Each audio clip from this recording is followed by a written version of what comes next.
Hey YouTube, Untamed here. So we are at Grandma Untamed's house today, and I figured I would do a couple things. One, I'll show you the new Grandma whip, which is actually pretty cool. I never thought I'd say that about a Highlander. I've never, ever considered getting a Highlander in my entire life, but these new ones are pretty sweet.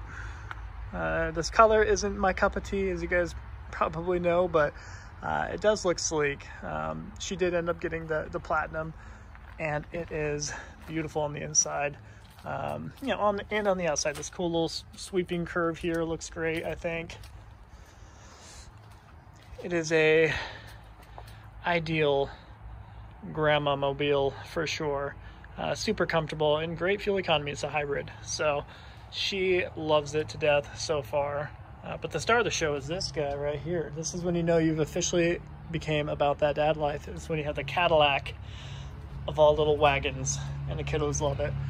All right, guys, let's talk business. So one thing I wanted to go through today are the pros and cons of the Land Cruiser Heritage Edition. So a little of this is going to echo what I talked about the other week when I gave you guys my 4-month ownership update on it.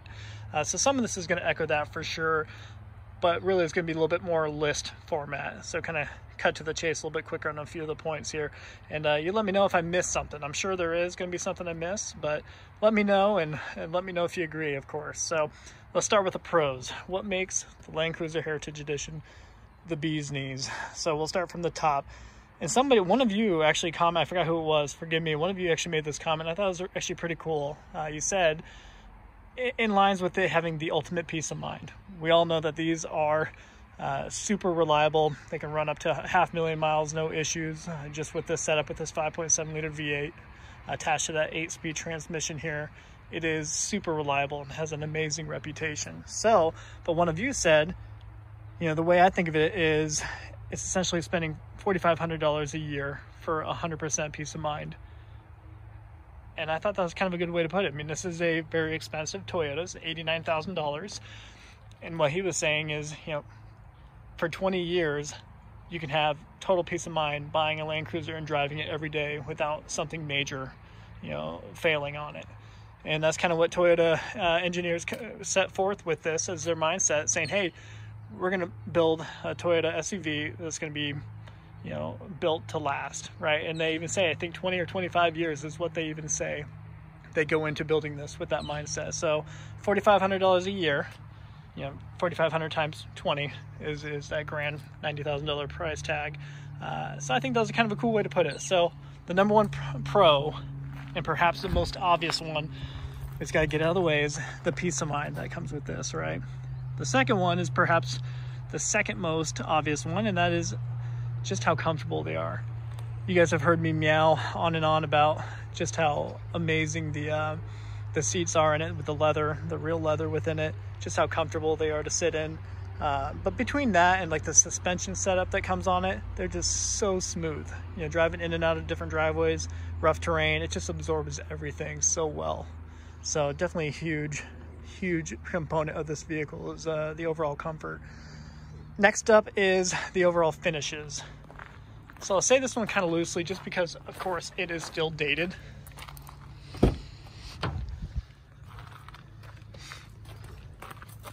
You know, just, you guys have heard me talk about it before, just the overall feel of everything is superior. It's superior to the Tundra, superior to any other Toyota product I've definitely been in. I'm sure Mercedes and Porsche, they feel better, but you know, you got metal finishes here, nice wood trim throughout. Again, even in the center, forgive me, it's a little dusty in here, but you know, everything is just, I don't know, it feels right. It does feel premium when you're sitting inside of it. And when you watch video of it, it's not gonna look that way, I get it, and it never does. But until you sit in one and actually drive it, it does make sense. And I promise you, it does. Alrighty, what's next? Next up is, it is a tank. So what do I mean by that? So this is really what inspires a lot of confidence while driving it. It's just, it's sheer mass. I mean, we're talking over 5,800 pounds, right? And that's, I think, 600, don't quote me on this, guys, but I think like 600 or more pounds than the Tundra, which is kind of fascinating to think about, just how, you know, an SUV could weigh that much more than that full size, you know, that huge Tundra, right? So you got that, a lot of mass to it. It's a full-time four-wheel drive, so that in and of itself inspires a whole lot of confidence, because oftentimes when you need the four-wheel drive, I shouldn't say oftentimes, sometimes when you need it, it's too late, right? You realize it too late. So the fact that it's always full-time four-wheel drive allows you to always drive anywhere in any conditions, any condition, with that full peace of mind. And that is definitely the case, and that's worth a lot, I think. What's next? Let's talk the huge cargo space. You guys have seen this already? See a slow opening door. Still have the dog toy back there and leash, but this back here I think puts the 4Runner to shame a little bit. It's just the overall, like the headroom up here, I mean, just like the vertical space is definitely superior to the 4Runner. A little bit wider, I'm sure, but we love this. This is awesome. So definitely was worthy of being one of the pros. What's next? So capability, I mean, I won't dive too much into that, and mainly because I haven't taken it off-road as much as I should have at this point, but we all know that this has an extremely great reputation for performing well off-road in any kind of condition. You got the crawl control within this, as you get within the different TRD Pro models. You get, I forget exactly what it's called, but where the back wheel will brake as you're doing a tight turn in, you know, mud or whatever it is, just allows for a tighter turn. I forget what that system's called off the top of my head. You have that center diff lock, all the stuff that all the off-road goodies that you would possibly need to, again, to have peace of mind while you're off-roading and on the trails. So certainly capable. And what's the old saying? If you want to make it through the jungle, or yeah, make it to the jungle and back, you take the Toyota Land Cruiser. But if you just want to make it to, actually, excuse me, I messed it up. If you want to make it to the jungle, take a Land Rover. But if you want to make it back, take a Land Cruiser. So I already messed that up, too bad. But at any rate, but that definitely stands true. The reputation of this is amazing. So, all right, next up. Limited to 1,200 units. So you guys know that that is a large reason why I pursue really any vehicle of mine that I've had, is the exclusivity, if you will. You know, whenever they're kind of a more rare vehicle or a numbered vehicle, they tend to hold value a little bit better. You know, the fact that it's a Toyota already kind of lends itself to holding value well, but when you connect it to, you know, a limited production Toyota, that's when it, you know, that residual value definitely holds true a little bit firmer. Which is pretty cool. So 1,200 units are produced for the Heritage Edition for 2020, and the same goes for 2021, and 2021 being the final year of it. All right, what's next? You know, on that note, it will be the last of the 200 series, which is cool. The Heritage Edition here. Same goes for the last iteration of this V8. So I think Toyota at large has decided to venture away from the V8. Emission standards always changing, always becoming more stringent, and because of that, they're now moving to a 6-cylinder platform, you know, twin turbo, turbocharged 6-cylinder, much like Ford and other manufacturers are doing. Does that mean it's going to get less performance? No. As you guys have seen with Ford and other manufacturers, they tend to be actually better when it comes to numbers, horsepower, and torque, and all that stuff. But you just don't have that displacement that you would get in this. So there's no replacement for displacement. You guys have heard that, but I think it rings true for sure, especially after having owned this and, you know, the Tundra TRD Pro. Definitely agree with that. And having owned the Raptor, the Gen 2 Raptor. What else do I have here on my list? So the fact that it has these glorious bronze wheels, the blacked out headlight housing, the darkened headlight housing, the darkened bronze front grille, Heritage grille there, and these wheels, I think that is so special, especially when you tie it to this sweet little Land Cruiser badge, Heritage badge, the same badge that has been on every single Land Cruiser throughout the ages, all the early models. I think it's just a recipe for success and awesomeness, but I'm biased, you guys get it. What else? Timeless design. I have that here as a pro because, oh, wifey sighting. All right, so timeless design, and I'm gonna speak out both sides of my mouth a little bit here in a second, because although it is a timeless design, like this overall shape, right? That shape, if you're to see that silhouette and you know anything about vehicles and at large, you're gonna know that it's likely going to be a Land Cruiser, just seeing that shape of it, right? So I do love that. And you'll see here in a minute when I get to the cons, why I'm kind of speaking out both sides of my mouth, okay?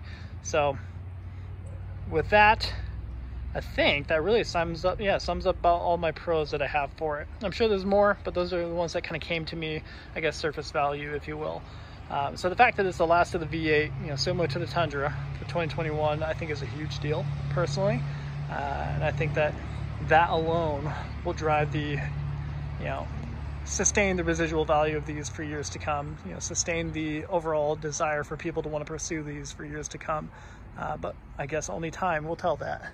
So let's jump to the cons. This is the part where some of you might beat me up a little bit. A couple of these are going to be the obvious ones that we all have heard 100 times over. So we'll get those out of the way right at the beginning. The first one being how dated it is. So it's just a super dated platform, and we all get that and have heard it 100 times, but that's not necessarily a bad thing. I get it. I mean, if it's dated, that means it's just proven. It's proven to work. It's proven to work well and stand the test of time, if you will. So I get it. That could be a good thing, but I had to put it as a con because, I mean, competition has caught up, I think. Maybe not so much in the realm of reliability just yet, at least proven reliability. But again, proven reliability tends to take time too. So first one being, it is a dated platform, has a kind of a bland design. My buddy, you know, when I told him I was kind of pursuing this, you know, like over a year ago, yeah, he was kind of quick to dog it, and I totally get it. He's like, yeah, it's kind of a grandma SUV, isn't it?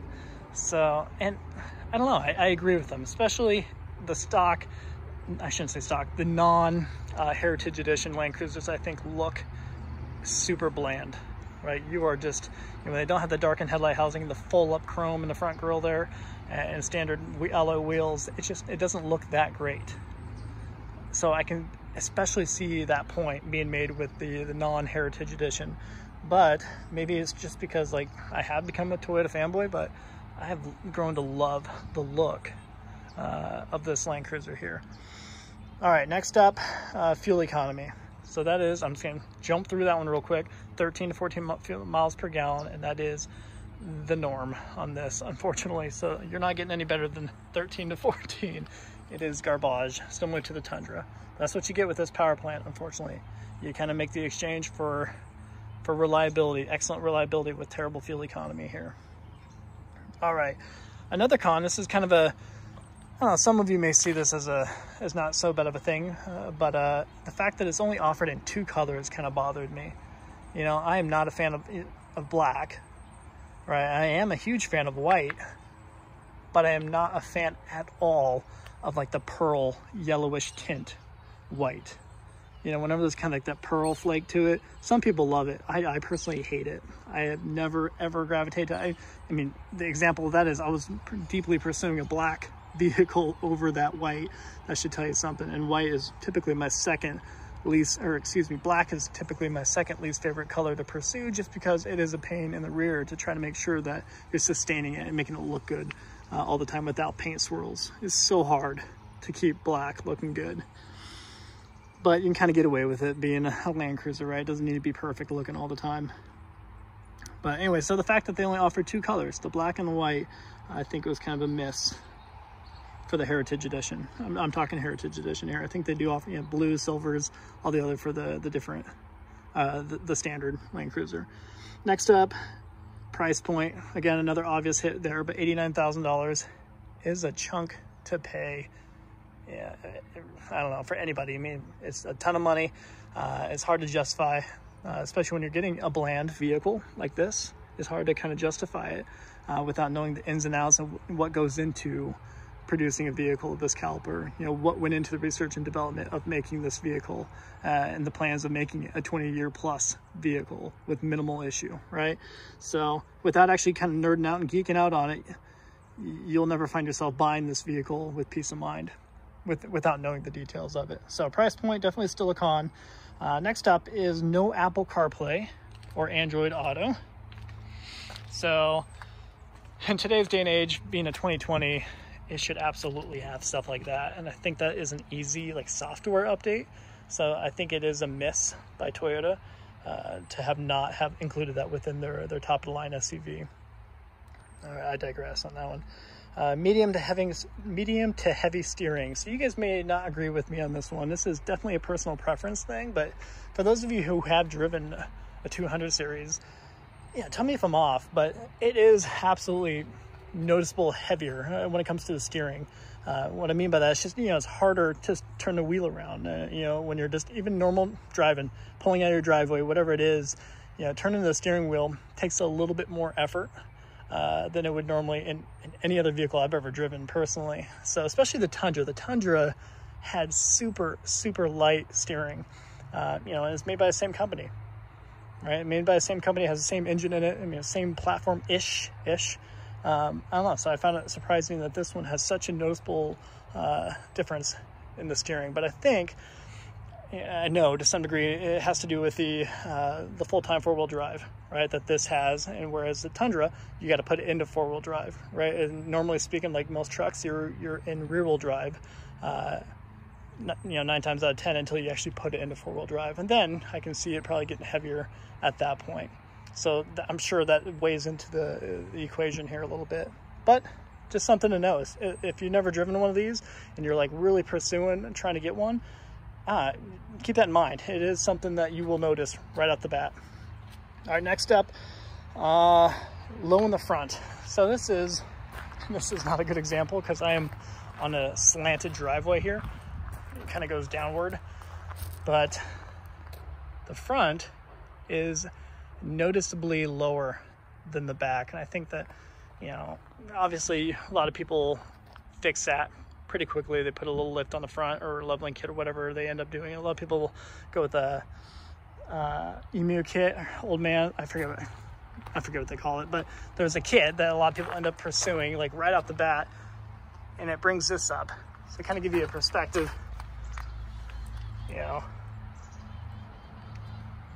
there's a phone. Go Hawks. There's a phone. Okay, well, it's not gonna be the best, but then there's the back. So obviously a whole lot more wheel gap in the rear. And I think it's just, I don't know, it doesn't look as good as it could. If it was leveled out, it always looks better. So small potatoes in the big scheme of things, I get it. And I have a few more small potato things I'm going to list off here, and these really are small potatoes, but they're worth mentioning, especially for folks who are in the market of this stuff, right? So a slow cargo hatch on the back that I just showed you, it takes forever to open. There might be a way to speed it up, I'm not sure. Again, a small one. No pano sunroof, so you do have the standard size sunroof. For me personally, that's not a big deal because, like I told you guys in my previous videos, I typically don't even use them. I don't use sunroofs hardly ever, but for some people love them. So I can see that being kind of an issue at this price point. Why doesn't it have a pano or sunroof? Next, another small one is, I'll show you this one.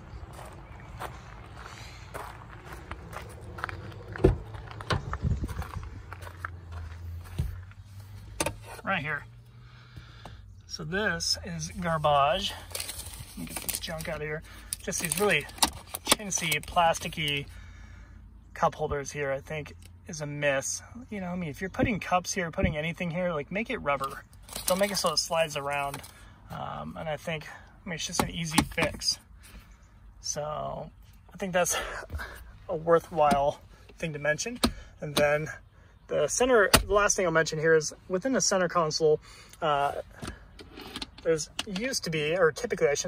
typically in a non-heritage edition, there is a cooler, like a little mini fridge that goes right there. And the fact that the heritage edition does not have that, I think is a little bit of a bummer. So again, very small stuff. Some people don't care about that little mini fridge there, and honestly, I don't, but I think it'd be kind of a cool thing to have. But at any rate, guys, I've already made this too long of a video. But I wanted to kind of walk you through that and see what your guys' thoughts were. Am I missing anything big? At any rate, I appreciate you watching. Until next time.